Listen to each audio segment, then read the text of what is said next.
రాష్ట్ర ఆదాయం అంతకంతకు క్షీణిస్తా ఉంది. మరి అనుభవం గల్ల బట్టి గారు ఇప్పుడు ఏం చేయాలి చెప్పాలి ఈరోజు. ఎందుకంటే అయితే తమ యొక్క పరిపాలనా వైఫల్యాలను సరి చేసుకోవాలి, లేదంటే రేవంత్ రెడ్డి గారి ఫార్ములా ప్రకారం ప్రభుత్వ భూములు అమ్మాలి. ఏనుముల వారి పాలనలో మరి ఎన్ని భూములు కథం పట్టిస్తారో తెలియదు అధ్యక్ష.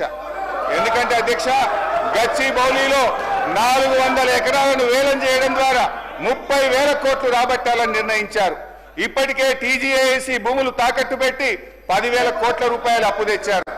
ఇప్పుడేమో హెచ్ఎండిఏ ఆస్తులు తాకట్టు పెట్టి మరో 20,000 కోట్ల అప్పు తెస్తామని మొన్ననే అసెంబ్లీలో సమాధానం చెప్పారు. హెచ్ఎండబ్ల్యూఎస్ఎస్ జిహెచ్ఎంసీ ఆస్తులు తాకట్టు పెట్టి మరో 20,000 కోట్లు అప్పు తెచ్చే ప్రయత్నం చేస్తున్నారు. హౌసింగ్ బోర్డు భూములు అమ్మకం ఇప్పటికే షురువైపోయింది. నాడేమో ప్రభుత్వ భూములు పెద్దలిచ్చిన ఆస్తని, జాతి సంపదని, చచ్చిపోతే బొంద పెట్టడానికి జాగుండదని రేవంత్ రెడ్డి గారు చాలా గొప్పగా సుభాషితాలు చెప్పారు.